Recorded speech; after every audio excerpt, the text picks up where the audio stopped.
कि महापुरुषों ने जीव मात्र के कल्याण के निमित्त अनेक सरल और सहज भक्ति के मार्ग बताए, जिन पर चलकर के मनुष्य सहज ही अपने मन, अपने स्वभाव और अपनी वृत्तियों को शांत कर सके। इस निमित्त महात्माओं ने सत्संग एक सरल और सहज उपाय माना है। अन्य प्रकार के जो भी साधन बताए हैं, वह साधन पुण्यदायक हो सकते हैं, श्रेष्ठकर हो सकते हैं, पर जीवन में बदलाव नहीं ला सकते हैं। बदलाव लाने के लिए सत्संग श्रवण करना ही पड़ेगा, और बिना परिवर्तन किए, बिना मन को बदले हम इस संसार को पार नहीं कर पाएंगे। इसलिए सत्संग महात्माओं ने एक सर्वोत्तम मन बदलने का उपाय बताया है। परिवर्तित जीवन हो। भले कोई प्रतिदिन यज्ञ करता हो, फिर भी उसके स्वभाव में परिवर्तन नहीं आएगा। भले ही कोई कितनी तपस्या करे, फिर भी परिवर्तन वृत्तियों में नहीं हो सकता है। अगर तपस्या से परिवर्तित होते, तपस्या से परिवर्तन आता, तो इस दुनिया में कोई राक्षस ही नहीं होता, कोई राक्षस स्वभाव होता ही नहीं।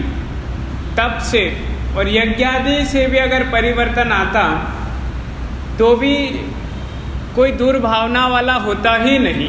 सबके अंदर सद्भावना ही होती, भरी हुई रहती। पर महात्मा लोग कहते हैं ये सिर्फ एक साधन है, और इन साधनों में सिर्फ पुण्य अर्जित हो सकते हैं।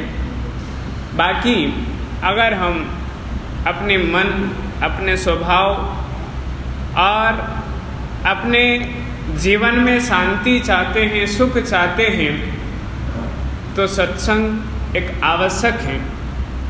प्रतिदिन सत्संग जीवन में एक महत्वपूर्ण और एक आत्मा को पवित्र बनाने का सुगम साधन महात्माओं ने सत्संग माना है। राम बाग में बैठी करी कीजे राम उचार, शीतल छाया वायरो तपतिन उठे लगार। श्री महाराज कह रहे हैं, ये जो परिसर है,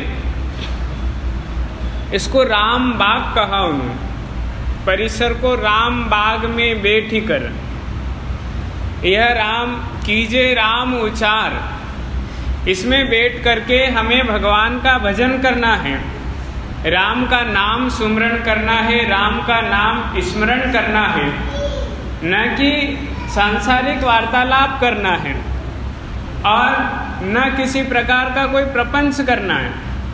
हमें ये प्रपंच करने के लिए, बातें करने के लिए, व्यर्थ वार्तालाप करने के लिए तो संसार पड़ा हुआ है, पूरी धरती लंबी चौड़ी। पर ये जो परिसर है, राम बाग में बैठ कर कीजिए राम उचार, इसमें अगर आए हैं तो वहीं से, जहाँ से प्रवेश हुए, वहाँ से उच्चारण प्रारंभ हो जाना चाहिए।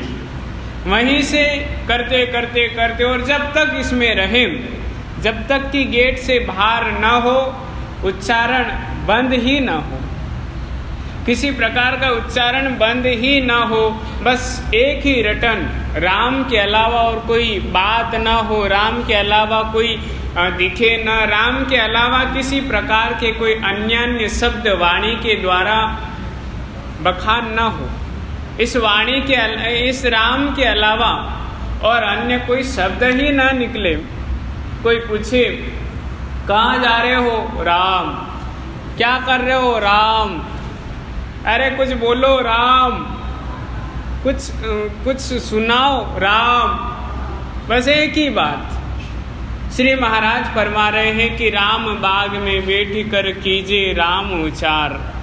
राम शीतल छाया वायरो, और बढ़िया यहाँ कोई तकलीफ भी नहीं है किसी प्रकार की, यहाँ के कोई वातावरण में और कोई तपन लग रही हो या कोई असुविधा हो रही हो, बढ़िया शीतलता महसूस होती है, बढ़िया अच्छा लगता है, बड़ा सुकून और मन को बड़ी शांति मिलती है। और मेरे को तो बड़ा आश्चर्य है कि यहाँ नीचे सोने में जैसी नींद आती, बिस्तर हटा दिए मैंने, सारे बिस्तर हटा दिए कि भाई जो नीचे सोने में आनंद आ रहा है वो बिस्तर पे नहीं आता है, बड़े अच्छी शीतलता मिलती है।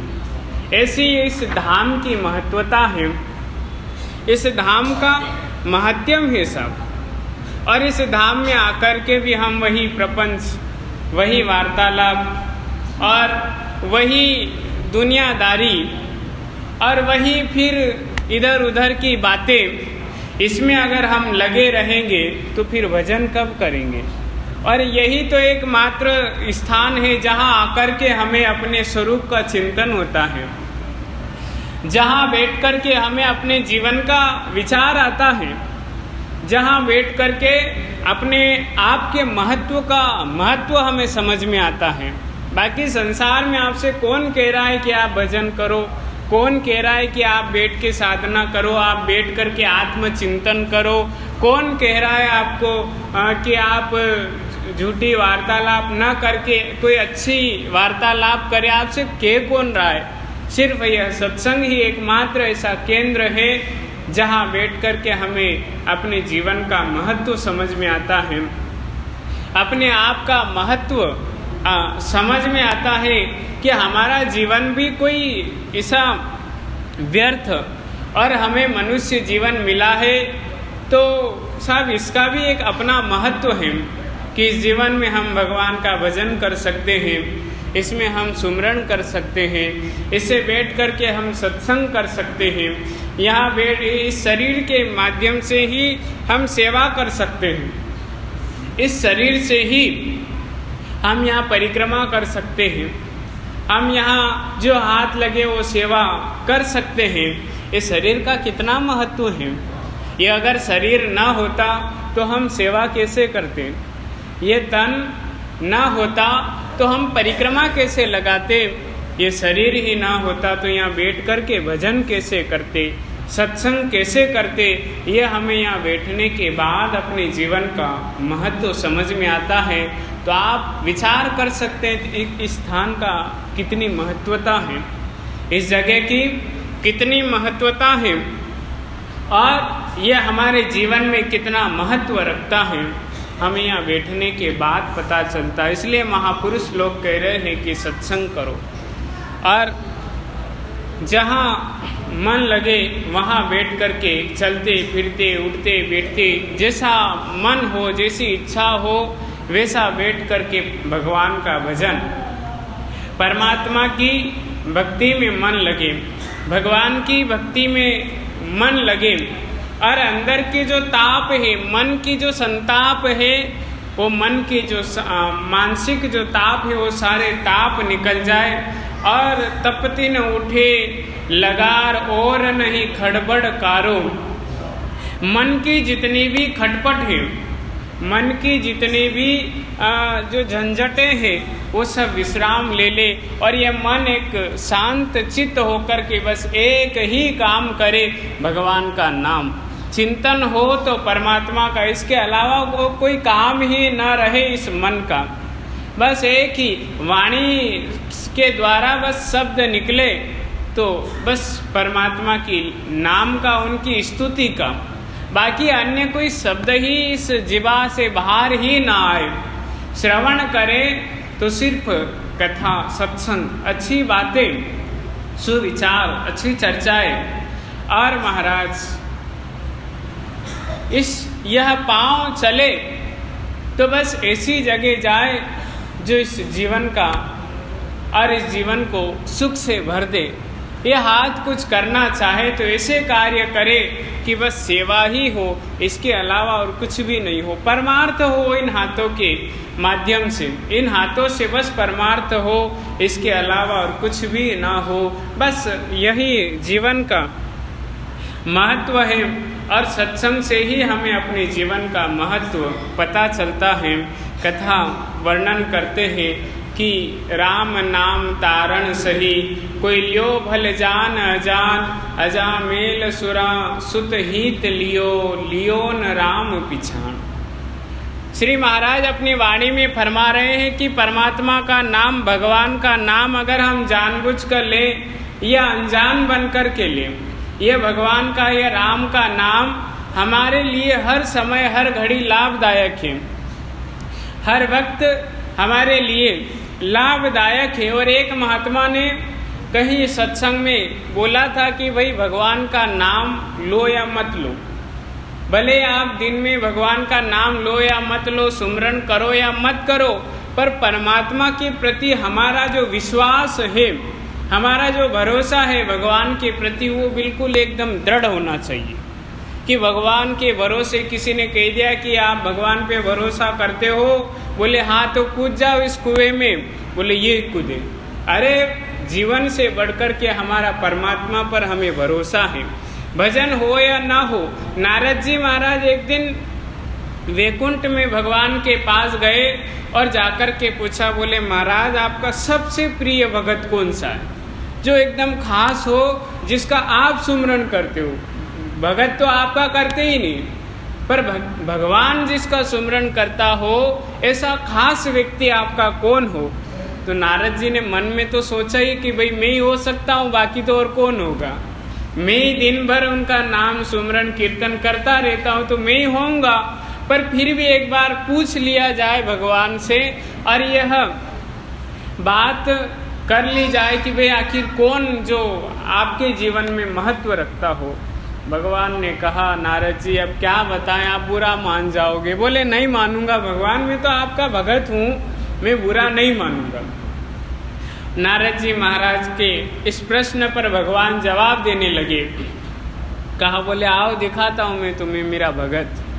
चलो आए और वहाँ से दिखाया एक किसान व्यक्ति, हल उठाया, जगह उठा, हाथ मुंह धोए और भगवान को प्रणाम किया, भगवान का नाम लिया, हल कंधे पर रखा और खेत की ओर निकल पड़ा। दिन भर हल चलाया, अपना जो कार्य था वो कार्य किया, शाम को वापस आया, उस जगह हल रखा तो फिर वहाँ खड़े होकर के भगवान का नाम लिया, भगवान को प्रणाम किया और हल टांग दिया और वापस अपने दिनचर्या में लग गया। बोले ये मेरा खास भगत है। बोले ये कैसे, खाली दिन में 2 बार भगवान आपको प्रणाम किया और आपका नाम लिया मात्र इसने, और ये आपका भगत कैसे हो गया और इतना खास कैसे हो गया। बोले भले ही इसने मेरा नाम 2 बार लिया हो, मुझे प्रणाम 2 बार किया हो, पर इसके मन में और इसका जो विश्वास है वो हमेशा के लिए इसके मन में बंद है। विश्वास जो है, इसके मन में जो विश्वास है, जो भरोसा मेरे प्रति है, वो हमेशा हमेशा के लिए कायम है। वो भले नाम ले या न ले, पर विश्वास जो है उसका रटन हमेशा करता रहता है। इसलिए महाराज परमात्मा की भक्ति, भगवान का नाम और उनके प्रति जो हमारी दृढ़ता, जो हमें विश्वास होना चाहिए, वो पूर्णतया होना चाहिए। भले उसके पीछे भगवान के सेवा हो या न हो, सेवा चाकरी हो या न हो, नाम लिवाए या न लिवाए, पर विश्वास और चिंतन हमेशा परमात्मा के प्रति इतना दृढ़ हो, इतनी आस्था हो हमारे भगवान के प्रति कि भगवान खुद विवश हो जाए। इसलिए श्री महाराज कह रहे कि राम नाम तारण सही, कोई ल्यो भल जान अजान। ये परमात्मा का नाम, भगवान का नाम जो है, यह इस संसार सागर से तराने वाला है। भले ही आप जानबूझ करके लो या अनजान में परमात्मा का नाम लो, अनजान बन कर के लो या कोई जबरदस्ती लिवाए या किसी को देख कर के याद आए, या कोई अगर ऐसा भी कह दे कि ये चले राम के भगत, तो भी उसका कल्याण है। ये देखो ये भगत की पूंछड़ियाँ जा रही है, तो भी उसका कल्याण है। सब ये परमात्मा के नाम का महत्व इतना है। अनजान में भी अगर भगवान का नाम ले या जान बुझ कर के परमात्मा का नाम ले, तो भी यह भगवान की भक्ति, यह परमात्मा का नाम मंगलदायक है। यह भगवान का नाम हर समय हर घड़ी मंगलदायक है। अजामेल सुत हित लियो लियो न राम पिछाण। भले ही अजामेल पापी आत्मा थी, वह हर समय हिंसा में ही लगा रहता था, पाप कर्म में ही लगा रहता था, पर उसके जब यमराज को उसने देखा, जब उसकी मौत को उसने सामने देखा, तो उसे दुनिया याद नहीं आई, जब बल्कि वो आखिरी बेटा जिसका नाम भगवान के नाम पर था, नारायण जिसका नाम था, वो बेटा याद आया। और वह बेटा जब सहायता करने ना पहुंचा तो फिर उसे स्मरण आया, अरे ये बेटा नहीं, वो बाप अपनी सहायता करेगा, वही नारायण ही अपनी सहायता करेगा। उसके बाद उसे, जबकि वो पापी आत्मा था, उसे अपने कर्म याद आ जाने चाहिए थे, उसे अपने वो जो हिंसा कर रखी थी वो याद आनी थी, वो याद नहीं आए, बल्कि भगवान का नाम याद आ गया। अंत समय में परमात्मा का नाम याद आया, नहीं तो अंत समय में भगवान का नाम याद आना मतलब प्रभु की साक्षात कृपा है, परमात्मा की अहेतु की कृपा है। पर यहाँ कुछ उल्टा ही हुआ कि जीवन भर जिसने पाप कर्म किए उसे अंत में भगवान का नाम याद आ गया। ये बड़ी आश्चर्यचकित करने वाली बात है, बड़ी ही विचित्र घटना है। इसलिए महात्मा लोग कहते हैं कि भगवान का नाम ले पाए या न ले पाए, पर उनके प्रति जो हमारा विश्वास हो, उनके प्रति जो हमारी आस्था हो, वह इतनी दृढ़ हो कि जब चाहे तब उनका नाम स्मरण, जब चाहे तब उन्हें याद कर ले, जब चाहे जहाँ हमारा मन हो जाए वहाँ हम भगवान को याद कर ले। इतनी हमारी विश्वास आस्था, परमात्मा के प्रति दृढ़ता और उनके प्रति एक समर्पणता हमारे मन में इतनी भगवान के प्रति होना चाहिए कि जहाँ याद करें वहाँ परमात्मा प्रकट हो जाए, जहाँ इच्छा हो वहाँ भगवान हमारी सहायता करने पहुँच जाए।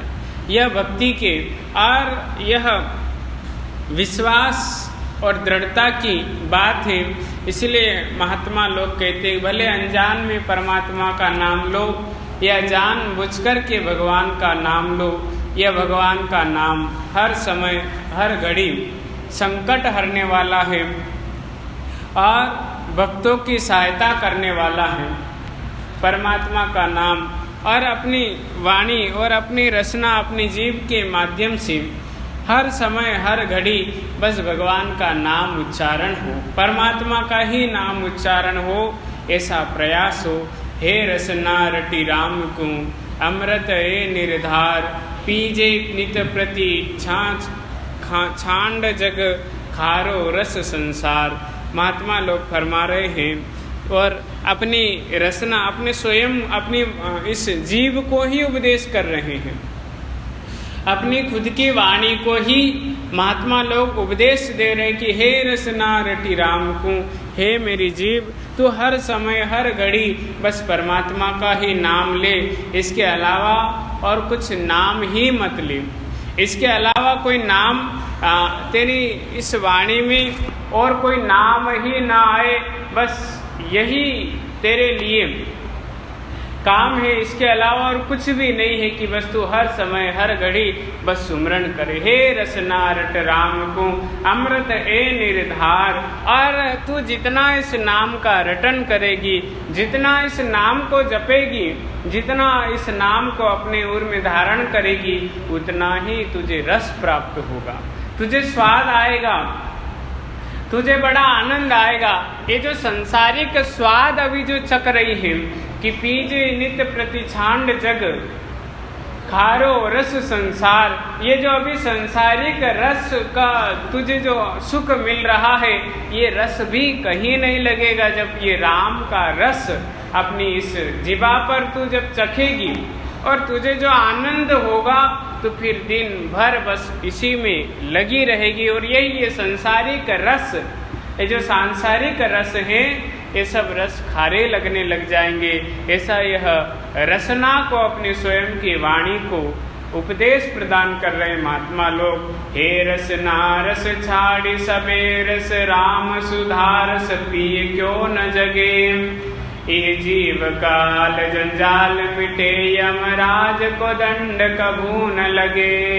श्री महाराज अपनी वाणी में फरमा रहे हैं कि हे रसना, तो ये क्यों ना इस संसार के रस को छोड़ देती है और इस रस को छोड़ करके यह अमृत, ये नाम राम नाम रूपी जो अमृत रस है, इस सदगुरु के जो शब्द हैं, ये महात्माओं के जो शब्द है, इस शब्द को क्यों नहीं धारण करती है और ये संसार के फालतू वार्तालाप में क्यों अपना समय व्यतीत कर रही हैं, क्यों अपना जीवन बिता रही हैं। तुझे जब रस आने लगेगा, तुझे जब इसका आनंद अनुभूति होने लगेगी, तो फिर तू छोड़ाए नहीं छुड़ेगी। पर एक बार इस रस को चख तो सही, एक बार इस आनंद की अनुभूति तो कर, एक बार इस अमृत को पी तो सही। तुझे कितना आनंद आएगा कि संसार रस भी खारा लगने लगेगा। श्री महाराज अपने स्वयं की रचना, अपने जीव को ही उपदेश प्रदान कर रहे हैं। कथा वर्णन करते हैं कि एक अंत्यज राजमहल में प्रतिदिन सफाई करने जाया करता था, उसका काम था। वह अंत्यज प्रतिदिन वहाँ राजमहल में जाकर के सफाई करता, यह उसका नित्य नैमित्तिक काम था। और पूरे राजमहल की सफाई करके वापस अपने घर आया, अपनी घर गृहस्थी संभालता। एक दिन सफाई करते करते अकस्मात राजकुमारी को देख लिया। राजकुमारी को देखा, और जब राजकुमारी को देखा तो उसके रूप लावण्य को देख करके और बड़ा मोहित हो गया, मन विचलित हो गया उसके स्वरूप को देख करके। अरे वाह, क्या सुंदरता की प्रतिमूर्ति है। जैसे कोई अप्सरा हो, स्वर्ग की अप्सरा उतर करके आ गई हो इस राजमहल में, ऐसी यह सुंदरता की प्रतिमूर्ति मैंने आज देखी और उसे देख करके मन विचलित हो गया। मन विचलित हुआ तो काम में मन न लगे, मन में इच्छा हो कि उनको देखा करें, उनसे वार्तालाप करें, उनकी वाणी सुने, उनके आसपास मंडराएं, उनके आसपास घूमे, ऐसी इच्छा होने लगी। पर वो कहाँ अंत्यज सफाई कर्मी और वो राजकुमारी, उनके आसपास देखना भी हो तो दुर्लभ हो, तो पता नहीं योग संयोग से दिख गई हो कहीं न कहीं, तो बड़ा विचलित हो गया। मन में, काम में मन न लगने लगा, खाना पीने में मन नहीं लगे। बस एक ही बात याद आए, राजकुमारी से बात करना, राजकुमारी को देखना, राजकुमारी से वार्तालाप करना, राजकुमारी के साथ घूमना, बस यही विचार। अब उसे कौन समझाए कि वो राजकुमारी है। बड़ी स्थिति गंभीर हो गई, खाना पीना सब एक विरही की जैसी दशा होती है वैसी उस कर्मचारी की दशा हो गई, वैसी दशा हो गई। बस वही वो दिखे। पत्नी ने पूछा, भाई क्या बात है, आजकल बहुत उदास हो गए, काम काज भी करने नहीं जा रहे हो, मन भी नहीं लग रहा है, न खाना न पीना, कोई मेरे से वार्तालाप करना, बातचीत करना, कुछ भी नहीं। क्या बात हुई ऐसी, क्या कोई घटना हो गई या और कुछ कारण, कोई नुकसान हो गया या किसी ने कुछ कह दिया, अपमान कर दिया या नौकरी से निकाल दिया, क्या बात हुई। उन्होंने कहा, क्या बताएं, अब इसको बताएंगे तो और घर में क्लेश होगा, क्लेश होगा घर में कि मेरे अलावा भी कोई दिख गई आपको, जबरदस्ती का क्लेश होगा। इसलिए आप नहीं कि कुछ भी नहीं, मैं तो ऐसे ही हूँ, थोड़ी तबीयत ऐसी ही है इसलिए ऐसा हो रहा है। ठीक है साहब, एक दो दिन हुए, फिर उसके मन में आया कि आखिर बात क्या है, कुछ न कुछ छुपा जरूर रहे हैं, क्या बात है। तो बड़ा जोर दे करके पत्नी ने जब पूछा तो उन्होंने बता दिया कि साहब ऐसी बात है कि वो राजकुमारी को देख करके मन विचलित हो गया। राजकुमारी को देखा, तब से ही मन में बस एक ही अंतर भावना हो रही कि उससे मुलाकात की जाए, उससे वार्तालाप करें, उसको बस देखा करें, इसके अलावा और कुछ काम ही नहीं दिखता है। इस जहाँ देखो वहाँ बस वही वो दिखे, इसके अलावा कुछ भी नहीं दिखे। मन राजकुमारी के अंदर लग गया और कुछ दिखे ही नहीं। तो पत्नी ने कहा, ये तो बड़ी गंभीर स्थिति है साहब, अब कोई ऐसा भी नहीं कि उसको जाकर के मुलाकात करे, वार्तालाप करे, कोई साधारण कोई सामान्य हो तो बात भी जमे। अब वो कहाँ राजकुमारी, उनके पास तो कितने अंगरक्षक, कितने पर्दे, कितने द्वार पार करके वहाँ पहुँचना पड़ता है। अब उनसे मुलाकात हो तो कैसे हो, बड़ी गंभीर स्थिति है, बड़ा ही जटिल है, फिर भी कोशिश करेंगे कि भाई राजकुमारी से आपकी वार्तालाप एक बार हो जाए, तो आपके मन में जो भ्रम है वो भ्रम भी निकल जाएगा, और वार्तालाप करोगे तो हो सकता है मन आपका जो बेचैन हो रहा है। मैं कोशिश करूँगी। पत्नी उसमें लग गई, उसे दुख नहीं हुआ कि ये मेरे अलावा भी किसी को देख रहे हैं। उसने कहा कि भाई मैं कोशिश, समझदार होगी वो भी, तो मैं कोशिश करूँगी, ऐसा उसने कह दिया। ठीक है।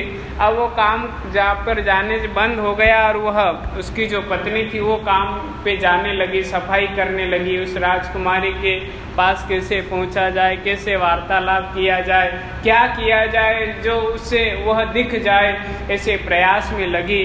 बहुत दिन हो गए पर सफलता नहीं मिली। संयोगवशात एक दिन ऐसा संयोग बना कि जहाँ वह राजकुमारी उसको दिखी थी, वही वह राजकुमारी उसको, इसकी पत्नी को दिखी। और दिखी तो उस राजकुमारी ने ही अकस्मात पूछ लिया, बोले देवी जी आप कौन हैं? पहली बार इस राजमहल में हमने आपको देखा। उन्होंने कहा प्रतिदिन तो मेरे पति देवता सफाई करने आते थे, पर वो नहीं आ रहे और मैं आ गई।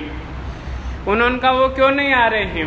बोले महारानी उसके पीछे एक बहुत लंबी कहानी है, आप सुनोगे तो हो सकता है कि दोनों को ही मृत्यु दंड दे दे, इसलिए आप रहने दें। उन्होंने कहा कुछ जो भी बात है वो आप स्पष्ट करें, वह दंड वंड तो बात की बात है। उन्होंने कहा नहीं, हमें अपने जीवन से हाथ नहीं धोना है, जो चल रहा है वो ठीक है।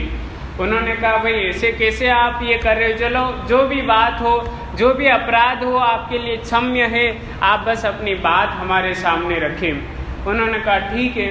तो उन्होंने सारी घटनाक्रम सुना दिया कि मेरे देवता, मेरे पति देव आपसे मुलाकात करना चाहते हैं, आपसे वार्तालाप करना चाहते हैं, और एक बार आपसे मिलना चाहते हैं। वो उनको आपको देख कर के, आपके रूप लावण्य को देख कर के उनका मन मोहित हो गया है, वो बड़े विचलित हो गए, इसलिए मिलना चाहते हैं। उन्होंने कहा तो इसमें कौन सी बड़ी बात है, मिल लेंगे। अरे बोले आप कहाँ, हम कहाँ, कैसे मिल लेंगे, आपके कितने पर्दे हैं, और एक अंत्य से आप मिलेगी तो कैसा, लोग क्या कहेंगे। उन्होंने कहा मैं कोई ऐसे सादा ऐसे थोड़ी मिलूंगी। तो फिर उन्होंने कहा कि आपके पति को बोलना कि जंगल में जाए और एक वट वृक्ष के नीचे जाकर के भगवान का भजन करें, और भजन करें, वहाँ स्वयं में उनसे मिलने आऊँगी, स्वयं में उनसे मिलने आऊँगी। बस वो वहाँ बैठ कर के भगवान का नाम सुमरन करे, राम का नाम ले वहाँ जा कर के। उन्होंने कहा ठीक है। उसकी पत्नी ने जाकर के उसे कह दिया कि भाई एक शर्त पर राजकुमारी आपसे मुलाकात करेगी। उन्होंने कहा क्या? बोले घर बार छोड़ कर के वहाँ जंगल में जाकर के वट वृक्ष के नीचे बैठ कर के आपको भजन करना है, आप भजन करोगे तो ही वो आपसे आकर के मुलाकात करेगी। उन्होंने कहा तो ये कौन सी बड़ी बात है, अभी चले। ये छोड़ा घर बार, और ये अपने मुलाकात करनी है जो बात करो। और वो घर बार छोड़ करके और बस निकल पड़ा। वहाँ एक वट वृक्ष देखा, उसके नीचे जाकर के आसन लगाया, और आसन लगा करके राम राम राम राम राम सुमरण करने लगा। सुमरण करने लगा, अखंड धारा लग गई उसकी। तो क्योंकि मन में एक आशा थी कि राजकुमारी से मिलना है, भगवान मिले या ना मिले उससे कोई लेना देना नहीं था, पर आशा ये थी कि राजकुमारी से मुलाकात होगी।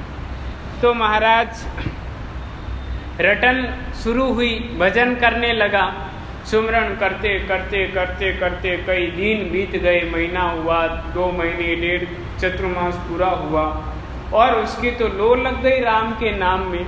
और ऐसी लगन लगी को बस वो तो भूल गया कौन सी राजकुमारी ने, कौन सा राजमहल ने, कौन सा उससे मिलना है, ने कौन सा प्रेम।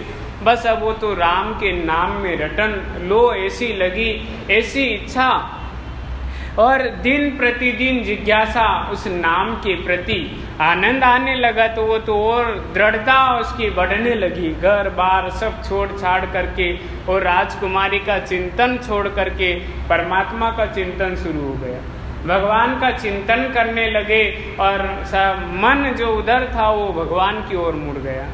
और महाराज जब ऐसी स्थिति हुई तो कई लोग देखने आए, अरे महात्मा देखो कैसे तेज इनके शरीर से झलक रहा है, कैसा रूप लावण्य शरीर से देदीप्यमान हो रहा है, आओ रे दर्शन करो। गांव के गांव उमड़ने लगे। महात्मा कुछ बोले नहीं, सब मौन है, सिर्फ आशीर्वाद देते हैं। वो भी खाली दूर से उनको प्रणाम करो, भगवान की दया से आशीर्वाद प्राप्त हो जाता है। और बड़ी वाहवाही होने लगी, पूरी दुनिया में वाहवाही होने लगी। तो राजमहल तक वह आवाज़ गूंजी, उनकी बड़ाई की आवाज़ राजमहल तक गूंजी कि साहब ऐसे महात्मा अपने नगर की सीमा पर भगवान का भजन कर रहे हैं, जिनके वहाँ के प्रभाव, भजन के प्रभाव से वातावरण शुद्ध हो गया है। उस क्षेत्र में अगर कोई जाए तो बड़ी शांति महसूस होती है साहब, ऐसा वहाँ का उनके भजन के प्रभाव से वातावरण हो गया है। उनका बड़ी विचित्र बात है, हम भी चले उनका दर्शन करने, कैसे महात्मा हैं, कैसे क्या हैं। अब इतने दिनों से भजन किया तो उनका स्वरूप ही बदल गया, उनका रूप ही बदल गया, पहचान में नहीं आ रहे। राजा साहब दर्शन करे हो, बड़ी ही विचित्र बात है, ऐसे महात्मा कहाँ से पधारे हैं, ये कहाँ से आए हैं। राजकुमारी जी को खबर लगी तो उन्होंने कहा मैं भी जाऊंगी दर्शन करने मैं भी जाऊं। अब वो जब दर्शन करने जाने लगी, डोली में विराजी राजसी लवाजमे के साथ वहाँ महात्मा के पास पहुँची और महात्मा जी के पास पहुँच करके प्रणाम किया और प्रणाम करके महात्मा जी से निवेदन किया। महात्मा जी से कहने लगी, बोले महाराज मैं वही राजकुमारी जिसके माध्यम आप देखना चाहते थे, जिससे वार्तालाप करना चाहते, जिससे मुलाकात करना चाहते थे, मैं वही हूँ और मुझे आप अपने नयन उगाड़ करके दर्शन दो और मुझे आशीर्वाद दो महाराज। मैं आपकी शरण में आई हूँ, मैं आपकी शरणागत हूँ, मैं आपकी शरण में आई हुई हूँ। और महाराज यह बात सुनकर के उस व्यक्ति ने उसने अपनी आंखें खोली, उन्होंने कहा देवी जी अब बस आप तो वही हैं पर मैं वो नहीं रहा, आप तो वही राजकुमारी हैं, आप तो वही रूपवान हैं, आप तो वही रूप लावण्य है, पर अब मैं वो अंत्यज नहीं रहा हूँ। जो आपने देखा था वो अब मैं रहा नहीं हूँ, अब मैं वो नहीं हूँ जो तुम समझ रही हूँ, अब मैं कुछ और ही हो चुका हूँ। अब तो बस मोहि राम मिलन की आशा। अब आप अपने घर प्रस्थान करो, आप अपने घर जाओ। अब तो बस मुझे एक ही आशा है, एक ही कि अब मुझे आपके दर्शन की अभिलाषा नहीं है, अब तो मुझे परमात्मा के दर्शन की अभिलाषा है, भगवान के दर्शन की अभिलाषा है। महाराज आप देवी जी अब आप यहाँ से प्रस्थान करो, अब यहाँ से आप आगे बढ़ो, अब मुझे आपको देखने की ज़रूरत नहीं है, मुझे तो बस अब राम मिलन की आशा है। तो उन्होंने कहा आप राम से मिलो पर मुझे आशीर्वाद तो दो, मुझे आशीर्वाद तो प्रदान करो, मेरे ही कारण तो आपकी यह स्थिति हुई है। अगर ना आप मेरे रूप लावण्य को देखते और ना मैं ऐसा कहती और ना आप मेरी दर्शन की आशा में भगवान का भजन करते, ना भजन करते और ना आप ऐसी स्थिति में पहुंचते, इसलिए कम से कम एक आशीर्वाद तो बनता ही है महाराज, एक आशीर्वाद तो देना ही पड़ेगा। उन्होंने कहा देवी मैं कौन हूँ आशीर्वाद देने वाला, मैं तो उस परमात्मा का किंकर हूँ, मैं तो भगवान का दास हूँ, मैं कोई ऐसा बड़ा भारी भी नहीं हूँ जो तुम्हें आशीर्वाद दे सकूँ। बस आप तो प्रस्थान करो और बस आप भी मेरी तरह भजन करो और मेरी तरह भगवान की भक्ति में मन लगाओ, भगवान की भक्ति में मन लगाओ। इस संसार में कुछ नहीं धरा है, यह संसार कुछ भी नहीं, एक नश्वर है। आपका रूप लावण्य कब तक है? जब तक कि आपकी आयु है। आपने वृद्धावस्था ने जब तक आपको नहीं घेरा तभी तक आपका रूप लावण्य, उसके बाद फिर वही की वही राजकुमारी एक बूढ़ी परिवर्तित हो जाएगी महाराज आपकी देह। इसलिए आपके रूप में अब वो आनंद नहीं है जो उसके स्वरूप में आ रहा है। उसका जो रूप लावण्य, उसका जो स्वरूप है, उसे देख कर के आपका रूप कुछ भी नहीं, एक तिल मात्र भी नहीं है देवी जी। अब आप प्रस्थान करें। उसके रूप का अगर वर्णन करें तो क्या करें? वो तो ऐसा है कि नीलाम्बुजश्यामल कोमलांगम सीता समारोपितवाम भागम पाणो महासायक चारु चापम नमामि रामं रघुवंश।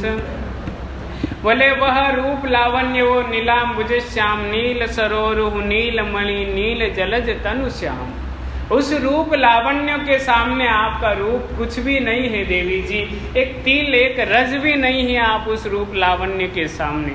नील सरोरुह नीलमणि, वो नील वर्ण का उसका जो स्वरूप है, वह स्वरूप अब मेरे मन को भा गया है। अब आप यहाँ से प्रस्थान करें और मुझे उस रूप लावण्य का आनंद लेने दें, उस रूप स्वरूप का मुझे आनंद प्राप्त करने दे। और राजकुमारी ने वहाँ से प्रस्थान किया। महात्मा लोग कहते हैं कि जब एक बार अगर इस मन को, इस रसना को, इस वाणी को, इस जीव को भगवान की आदत पड़ जाएगी, नाम लेने की और सुमरण करने की, और उनके रूप लावण्य की आदत पड़ जाएगी, उसके बाद ये संसार फीका लगने लगेगा। उसके बाद ये संसार एक तुच्छ लगने लगेगा। अरे इस संसार को क्या देखना, इसका क्या रूप है, क्या लावण्य है, कुछ भी नहीं है उस परमात्मा के सामने, उस नाम के स्वरूप के सामने, उस चैतन्य स्वरूप के सामने ये संसार कुछ भी नहीं है महाराज। ये है भगवान का नाम। इसलिए श्री महाराज अपनी वाणी, अपनी रसना स्वयं को ही उपदेश दे रहे कि हे रसना रस छाड़ सबे रस, राम सुधारस पिए क्यों न जगे। ये संसार का रस छोड़, इसमें कुछ भी नहीं है। यह परमात्मा के नाम रूपी रस का पान कर, भगवान के नाम रूपी रस का पान कर। इसमें जैसे तुझे आनंद आएगा, जैसा जैसा तू रटन लगाएगी और जितना तुझे आनंद की अनुभूति होगी, उतना ये संसार में कुछ भी नहीं दिखेगा। इस संसार में तुझे उतना आनंद नहीं आएगा। इसीलिए श्री महाराज भजन गाते हैं कि राम रस पलकन कीजे न्यारो, राम रस कीजे ऐसी सूंझ बहुरे नहीं पावे, बहुरे नहीं वे नर तन को अवतारो, राम रस कीजे न्यारो, राम रस पलकन न्यारो। जैसा जैसा आनंद आने लगेगा, जितना रटन और जितना इस वाणी, इस रसना के द्वारा इस रटन लगेगी, वैसा वैसे रस की अनुभूति, आनंद की अनुभूति अपने आप इस मन को होने लगी, वैसा वैसा रस की अनुभूति और उतनी ही रुचि, उसमें फिर प्रतिदिन रुचि बढ़ती जाएगी, प्रतिदिन इसमें रुचि बढ़ेगी। फिर ऐसी इच्छा होगी कि ये रस कभी खत्म ही ना हो, ये आदत ऐसी जो कभी बंद ही ना हो, ये रटन, ये भगवान की जो रटन, ये जो लो है, ये कभी बंद ही ना, बस प्रति ये चलती रहे। जैसे एक पलक झपकने में जितना समय लगता है, एक आंखें बंद पलक झपने में जितना, झपकी में जितना समय लगता है, उतनी देर भी यह रसना इस शब्द को बंद ही न करे, उतनी देर के लिए भी यह वाणी इस नाम के उच्चारण को बंद न करे। ऐसा आनंद आने लगेगा। और महाराज ये सुनिए अवसर, ये जो समय हमें अभी इस शरीर से ही प्राप्त हो सकता है, बाकी तो महाराज यह वाणी, यह जिह दादुर सो जीह समाना। तुलसीदास जी तो कह रहे हैं कि जिह दादुर सो जीह समाना। जो भगवान का इस रसना से परमात्मा का नाम नहीं लेता है, इस वाणी से भगवान का नाम नहीं लेता है, वो तो एक इस दुनिया में बस एक मेंढक की तरह बस टर टर टर टर टर कर रहे हैं, बाकी इसके अलावा और कुछ भी नहीं है। एक मेंढक जैसे दिन भर जब देखो जब टर टर टर टर टर टर किए ही जाए, उसके उस शब्द का और उसके उच्चारण का कोई महत्व नहीं है, न किसी को फायदा है, न उसके स्वयं को फायदा है, न औरों को उस चीज़ से फायदा है। बस वो टर टर टर टर किए जा रहा है, वह किए जा रहा हो रहा होगा, ये मेंढक पागल हो गया। इसलिए महाराज श्री महाराज अपनी वाणी में फरमा रहे हैं कि अपनी वाणी का, अपने शब्द को एक महत्वपूर्ण स्थान प्रदान करो। यह जो शब्द हमें, यह जो वाणी हमें मिली है, इस वाणी को भी अपना एक महत्वपूर्ण स्थान दो। ये वाणी कहीं अनर्गल शब्द प्रयोग ना करें, इस मुंह के द्वारा, इस रसना जीव के द्वारा कोई अनर्गल शब्द ना निकले, ऐसा प्रयास हो, और शब्द निकले तो बस नाम निकले, इसके अलावा और कुछ भी ना निकले, इसके अलावा और कुछ हो ही ना हो कि ऐसे सूंझ बाहुरे नाही,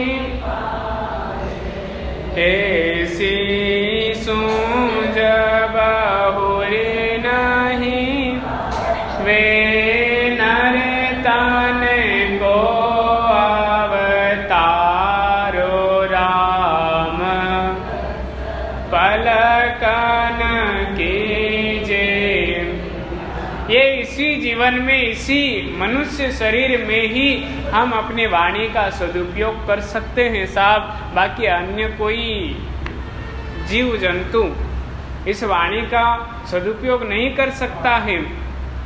भले ही तोता बोल सकता हो, भले ही, पर उसे कोई बुलाए तो ही वो बोल सकता है, बाकी तो वो भी टें ही करेगा, इसके अलावा और कुछ भी नहीं बोल सकता है।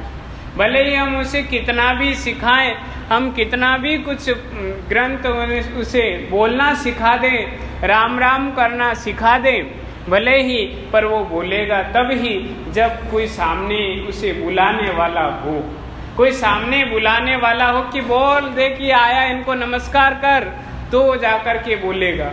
उसका जो घर का व्यक्ति होगा कहेगा ये मेहमान आए हैं, इनसे राम राम करो, तो वो जाकर के राम राम करता। बाकी वो अपनी इच्छा से नहीं करता है, अपनी इच्छा से तो टेढ़े ही करेगा, बाकी स्वयं की इच्छा से तो मनुष्य ही कर सकता है। इसलिए वो नर तन को अवतारो, अवतार कह रहे हैं साहब। जहाँ अवतार भगवान को अवतारित कहा जाता है, पर श्री महाराज यहाँ जीव मात्र को अवतारित कह रहे हैं कि ये नर्तन का अवतार एक तरह का भगवान का स्वरूप, परमात्मा ने कृपा करके एक मनुष्य जीवन अवतरित किया है। इस जीवन को आप सार्थक करो। क्यों इस सांसारिक उथल पुथल में लग करके अपने इस महंगे रतन को यूं ही गंवा रहे हो, इस वाणी को यूं ही आप मिथ्या गंवा रहे हो। इन इंद्रियों से आप ज्ञान इंद्रियां हैं तो इन इंद्रियों से ज्ञान अर्जित करो, इन ज्ञान कर्म इंद्रियों से कर्म अर्जित करो और ज्ञान इंद्रियों से ज्ञान अर्जित करो। ऐसा देखो कि बस देखते ही रह जाओ, जो जिससे हमें अपनी यह जो आँखें हैं, यह आँखों का देखना सार्थक हो जाए। ऐसा सुनो कि इस सुनने से हमारे कान सार्थक हो जाए। ऐसा कुछ करो, ऐसी वाणी निकालो कि औरों को तृप्ति हो, आप भी शीतल होए, औरन को शीतल करे, आप भी शीतल होए। ऐसी वाणी बोलिए मन का आपा खोए। ऐसे शब्द निकले कि कोई सुनकर के गदगद हो जाए, जिस कोई भी सुने तो उसे ऐसा लगे कि वाह साहब, आज का दिन सफल हो गया। आपके ऐसे लफ्ज, आपके ऐसी वाणी सुन करके, आपके ऐसे विचार सुन करके आज का दिन सार्थक हो गया है। और कोई यूं ना कहे कि ये कब बंद होवे, समय अपना तो नहीं हुआ अभी है कि कब बंद होवे। कोई ऐसा ना सोचे कि ये कब बोलता बंद हो, कब इसकी वाणी बंद हो, कोई ऐसा इंतजार ना करे, बल्कि ऐसे शब्द निकले कि ये कब बोलना प्रारंभ करे। हम सुनने के लिए लालायित हैं, हम सुनने के लिए इच्छुक हैं, हम सुनने के लिए प्रतीक्षारत हैं कि ये बोले। ऐसी हमारी वाणी होनी चाहिए, ऐसी हमारी रचना होनी चाहिए। और कुछ ना बोल पाए तो बस 2 शब्द परमात्मा का इस वाणी से हमेशा निकलते रहे, हर घड़ी हर समय बस परमात्मा का नाम निकलता रहे कि बन माज आवाज सुने सिंह की अगजम मुख गयंद जो जाने भागे, कहे राम चरण सुचेत रहो नित तो ही कुतो ठिग नाही ठिगे। बोले महाराज जैसे कोई सिंह गर्जना करता है जंगल में, सिंह गर्जना करता है तो हाथी जैसे जानवर भी डर करके भागने लग जाते हैं, वो भी डर कर रे यहाँ का मालिक, यहाँ का वो बड़ा भारी सिंह है, वो हमें खा जाएगा, अभी हमें भागो भागो, अपने आप का बचाव करो। अपने आप की बचाव में वो सब जीव जंतु जानवर लग जाते हैं कि शेर आया, अपने आप का बचाव करो। सिंह की उपाधि, यहाँ सिंह शब्द का प्रयोग श्री महाराज करते हैं कि जैसे सिंह की वाणी में प्रबलता है, बल है, उसकी मात्र आवाज में इतना दम है, उसकी आवाज में इतना दम है कि बड़े बड़े जीव जंतु मनुष्य पशु पक्षी सब में कलरव मच जाता है। वैसे हमारी वाणी में इतना दम हो कि विकार क्या अपने आसपास भी 2-3 किलोमीटर दूर रहे कि उसके पास नहीं जाना सा, उसका एक शब्द इतना खतरनाक है कि अपना नष्ट नाबूद कर देंगे।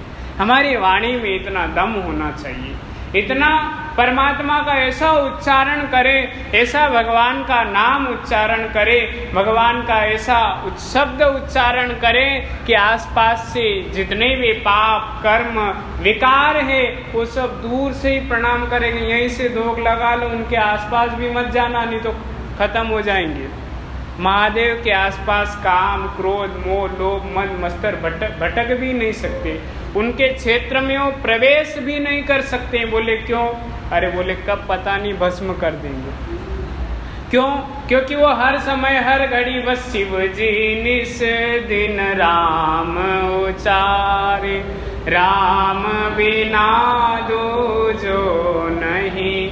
उनके मुंह से बस एक ही शब्द निकलता है राम, इसके अलावा कुछ भी नहीं निकलता है। राम राम, बस इसके अलावा कोई शब्द ही नहीं निकलता है महाराज, इसलिए उनके पास भी नहीं जाना।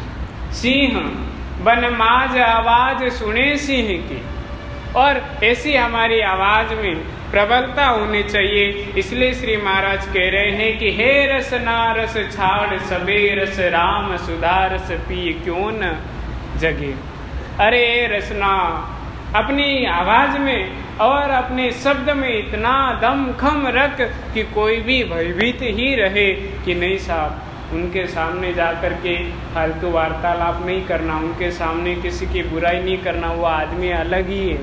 वहाँ जाओ तो बस एक ही बात रखना कि कोई अच्छा विचार हो तो ही उनके सामने जाके व्यक्त करना, अच्छी बात हो या भगवान का नाम लेना, उनके पास जाकर के अनर्गल किसी प्रकार की चर्चा ही मत करना, किसी की बुराई मत करना, वरना वो डांट फटकार के भगा देंगे, आपको डांट फटकार देंगे। ऐसा हमारा दबदबा होना चाहिए वाणी में, वाणी में इतना रुतबा होना चाहिए। इसलिए श्री महाराज फरमा रहे हैं और महात्मा लोग फरमा रहे कि रट रट रसना राम को हट हट हरस हराम, कट कट कर्म कपाट का झटपट पहुँचे धाम। और महात्मा लोग फरमा रहे थे कि अरे वो रसना रट रट, बस एक ही नाम रट, राम राम राम राम राम, बस इसके अलावा कुछ और हट हट हरस हुलास, बाकी और तू व्यर्थ के प्रपंच में पड़ी मत। ये दुनिया पड़ी है उसके लिए, तो उसके लिए तू इतना मेहनत कर ही मत, वो तो अपने आप लोग करेंगे मेहनत, तू मत इतना प्रपंच कर, तू तो बस राम राम रट, इसके अलावा कुछ भी मत कर। कट कट कर्म कपाट झटपट पहुँचे धाम, सारे कर्म कट जाएंगे और झटपट परम धाम को पहुँच जाएंगे। इतना ही कहकर मैं अपने शब्दों को विराम, अन्य शेष प्रसंग हम कल के दिवस में श्रवण करेंगे। बोलिए कि महापुरुषों ने जीव मात्र के कल्याण के निमित्त अनेक सरल और सहज भक्ति के मार्ग बताए, जिन पर चलकर के मनुष्य सहज ही अपने मन, अपने स्वभाव और अपनी वृत्तियों को शांत कर सके। इस निमित्त महात्माओं ने सत्संग एक सरल और सहज उपाय माना है। अन्य प्रकार के जो भी साधन बताए हैं, वह साधन पुण्यदायक हो सकते हैं, श्रेष्ठकर हो सकते हैं, पर जीवन में बदलाव नहीं ला सकते हैं। बदलाव लाने के लिए सत्संग श्रवण करना ही पड़ेगा, और बिना परिवर्तन किए, बिना मन को बदले हम इस संसार को पार नहीं कर पाएंगे। इसलिए सत्संग महात्माओं ने एक सर्वोत्तम मन बदलने का उपाय बताया है। परिवर्तित जीवन हो। भले कोई प्रतिदिन यज्ञ करता हो, फिर भी उसके स्वभाव में परिवर्तन नहीं आएगा। भले ही कोई कितनी तपस्या करे, फिर भी परिवर्तन वृत्तियों में नहीं हो सकता है। अगर तपस्या से परिवर्तित होते, तपस्या से परिवर्तन आता, तो इस दुनिया में कोई राक्षस ही नहीं होता, कोई राक्षस स्वभाव होता ही नहीं। तप से और यज्ञादि से भी अगर परिवर्तन आता, तो भी कोई दुर्भावना वाला होता ही नहीं। सबके अंदर सद्भावना ही होती, भरी हुई रहती। पर महात्मा लोग कहते हैं ये सिर्फ एक साधन है, और इन साधनों में सिर्फ पुण्य अर्जित हो सकते हैं। बाकी अगर हम अपने मन, अपने स्वभाव और अपने जीवन में शांति चाहते हैं, सुख चाहते हैं, तो सत्संग एक आवश्यक है। प्रतिदिन सत्संग जीवन में एक महत्वपूर्ण और एक आत्मा को पवित्र बनाने का सुगम साधन महात्माओं ने सत्संग माना है। राम बाग में बैठी करी, कीजे राम उचार, शीतल छाया वायरो, तपति न उठे लगार। श्री महाराज कह रहे हैं, ये जो परिसर है, इसको राम बाग कहा उन्होंने। परिसर को राम बाग में बैठी कर, यह राम कीजे राम उचार, इसमें बैठ करके हमें भगवान का भजन करना है, राम का नाम सुमरण करना है, राम का नाम स्मरण करना है, न कि सांसारिक वार्तालाप करना है, और न किसी प्रकार का कोई प्रपंच करना है। हमें ये प्रपंच करने के लिए, बातें करने के लिए, व्यर्थ वार्तालाप करने के लिए तो संसार पड़ा हुआ है, पूरी धरती लंबी चौड़ी।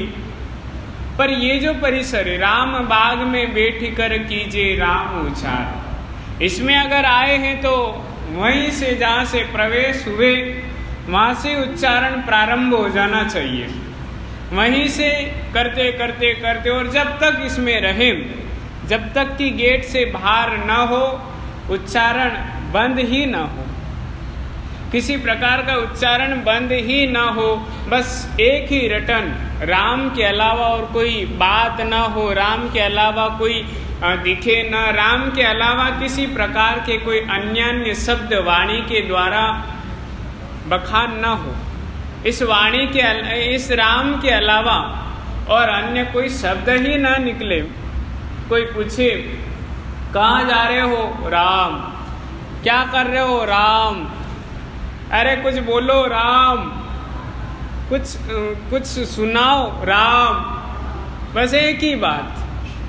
श्री महाराज फरमा रहे हैं कि राम बाग में बैठी कर कीजिए राम उचार, राम शीतल छाया वायरो।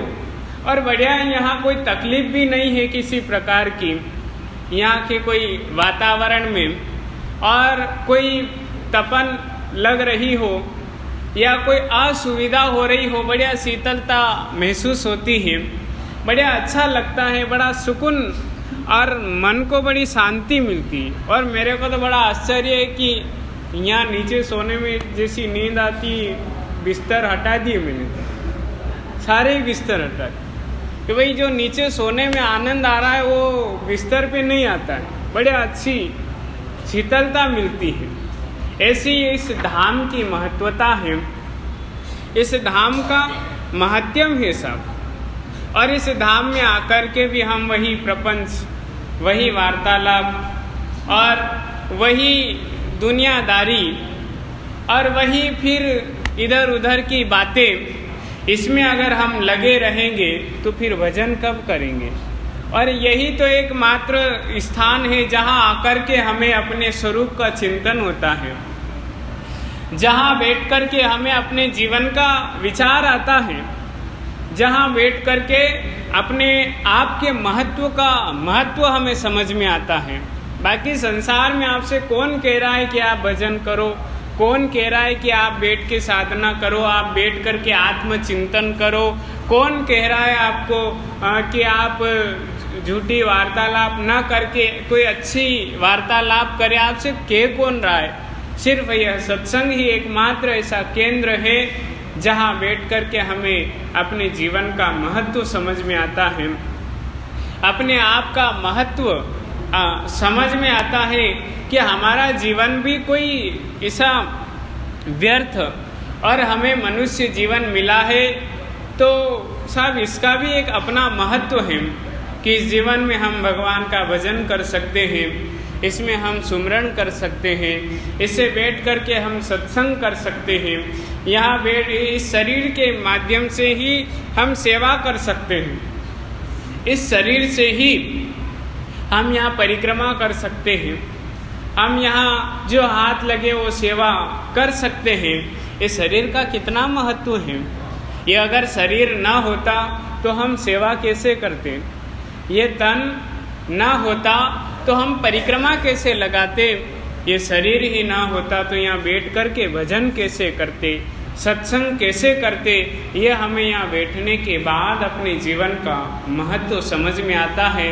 तो आप विचार कर सकते हैं इस स्थान का कितनी महत्वता है, इस जगह की कितनी महत्वता है और यह हमारे जीवन में कितना महत्व रखता है, हमें यहाँ बैठने के बाद पता चलता है। इसलिए महापुरुष लोग कह रहे हैं कि सत्संग करो और जहाँ मन लगे वहाँ बैठ कर के चलते फिरते उठते बैठते जैसा मन हो, जैसी इच्छा हो वैसा बैठ कर के भगवान का भजन, परमात्मा की भक्ति में मन लगे, भगवान की भक्ति में मन लगे और अंदर के जो ताप है, मन की जो संताप है, वो मन की जो मानसिक जो ताप है वो सारे ताप निकल जाए और तपति न उठे लगार और नहीं खड़बड़ कारो। मन की जितनी भी खटपट है, मन की जितनी भी जो झंझटें हैं वो सब विश्राम ले ले और ये मन एक शांत चित्त होकर के बस एक ही काम करे, भगवान का नाम चिंतन हो तो परमात्मा का, इसके अलावा वो कोई काम ही ना रहे इस मन का, बस एक ही वाणी के द्वारा बस शब्द निकले तो बस परमात्मा की नाम का, उनकी स्तुति का, बाकी अन्य कोई शब्द ही इस जीवा से बाहर ही ना आए। श्रवण करें तो सिर्फ कथा सत्संग अच्छी बातें